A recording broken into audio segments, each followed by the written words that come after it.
bonjour. Je vais à de jeu de rôle ce matin.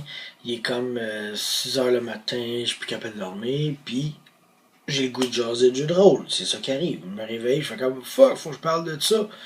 Ce matin, je vais parler du jeu de rôle partout. Parce que je pense que c'est un peu ça. Il y a du rôle partout, partout, partout, partout. C'est un peu inspiré d'une discussion que j'ai vue sur groupe Facebook Forum, là, ça fait un petit bout, que quelqu'un qui demandait est-ce que oui ou non, un livre dont vous êtes l'héros, c'est un jeu de rôle. Le débat tendait vers le pas vraiment, genre, parce que tu choisis pas ce que tu fais à 100%. Moi, je suis du clan qui pense que oui, c'en est un. Un livre dont vous êtes l'héros, c'est un jeu de rôle. Je me souviens, je faisais un livre dont vous êtes l'héros, puis là, je le faisais, puis je mourais parce que tu meurs tout le temps là-dedans. Et quand je le refaisais, là, je me disais, ok, là, je vais jouer le méchant sale, là. Genre, j'aide personne, j'attaque les gens à vue, etc.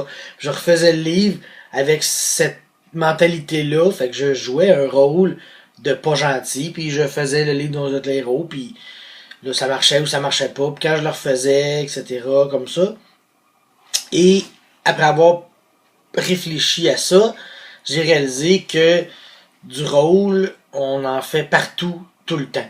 Je veux dire, tu peux pas dire que tu joues jamais de rôle. T'auras beau à dire ah, moi je suis 100% honnête et je suis moi-même partout. Oui, puis non, toi-même va avoir un certain rôle à certains moments dans ta vie, genre. Tu sais, exemple, moi j'ai longtemps fait de la lutte. Quand j'étais lutteur, j'avais un rôle. Et j'ai joué gentil, j'ai joué méchant, j'ai fait le rôle du gentil, j'ai fait le rôle du méchant. C'est sûr que là, c'est plus flagrant en termes de rôle, tu sais. Ou dans les jeux vidéo. Là, ces temps-ci, j'ai joué longtemps à Skyrim. Là, je joue beaucoup à Divinity. Divinity, t'as deux personnages que tu crées, puis là, t'as les Source Hunters, puis tu te promènes, puis t'élimines les Sorcerers. Là. Puis j'ai fait une game, puis là, c'était genre deux gars qui pétaient tout sur le chemin. Puis là, je les jouais comme ça. Là, je me suis refait un autre game que j'avais genre un super gentil, une super gentille, puis un super crosseur, tu sais. Fait que là, je jouais ça comme ça.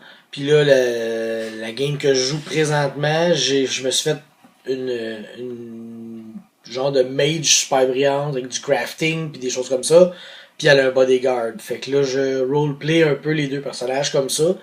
C'est ça qui est le fun de ce jeu-là parce que t'as vraiment du roleplay à faire in-game. Faut que tu jases avec les personnes, puis tu leur réponds. Puis des fois, tes personnages ont de l'interaction et ils se répondent entre eux autres. Puis ça leur donne des caractéristiques spéciales, tu sais, comme dans la game avec mon bodyguard.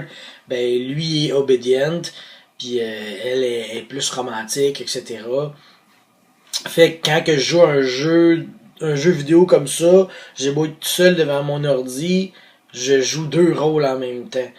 Euh, Puis comme je disais, dans la vie, on joue tous des rôles quand même. T'auras beau être toi-même, quand t'arrives devant ton boss, quelqu'un d'important, tu vas jouer un peu le rôle de quelqu'un, tu sais, je veux pas dire, tu te couches à terre, mais tu vas avoir une forme de respect un peu plus haute que peut-être que t'aurais pas dans ta vie en général, tu sais.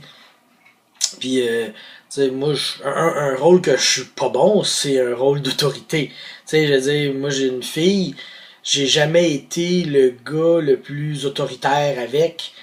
Tu sais, oui, je dois jouer le rôle de père, mais je suis pas crédible là-dedans. Tu sais, je suis quelqu'un d'assez permissif, d'assez smooth, mais des fois, je dois dire, ok, là, faut que je joue un personnage de père, faut que j'essaye de montrer c'est qui le boss, tu sais. Puis je réussis rarement mes jets de diplomatie là-dessus, t'sais. Mais c'est pour dire que même, tu sais, on est des rôlistes, on joue des rôles en masse autour de la table, on en joue partout, mais même les non-rôlistes le sont, mais ils le savent pas. Tu sais, vous remarquerez ça, il y a personne qui est tout le temps 100% d'une manière. T'as pas le choix de t'adapter à une situation, et t'adapter à une situation inclut que tu joues le rôle de quelque chose. C'est sûr, il y a toujours un fondement de toi, mais c'est pareil comme dans n'importe quel jeu de rôle. Tu vas jouer à Donjon, à Vampire, à Five Ring, le personnage que tu vas avoir devant toi, il va toujours avoir une facette de ta personnalité qui se projette à travers lui. Fait que c'est pour ça que du rôle, on en joue tout le temps, partout. Il y a personne sur terre qui est vrai à 100%, je dirais. T'as pas le choix d'avoir un petit... de jouer un petit rôle pour être bien. C'est juste pour pouvoir dire... je sais pas, montrer que t'es capable de t'adapter à des situations. Tu sais, je veux dire... Je pense à tout le monde autour de moi. Euh, ils sont eux-mêmes, mais il y a des fois qu'ils deviennent quelqu'un d'autre, quelque chose d'autre, que ce soit une minute, une heure ou la journée, la situation fait que la personne change. Donc, c'est de la manière que je vois les rôles. On joue tous des rôles à la limite, partout, tout le temps, tout le monde sur la Terre, que tu le saches ou que tu le saches pas. Hey les enfants, c'est Taco le clown! C'est l'histoire d'un dragon qui passe au-dessus d'un village puis qui l'attaque. Fait que là, y a quelqu'un qui crie « Les femmes et les enfants d'abord! » Fait que le dragon il fait comme « D'accord! »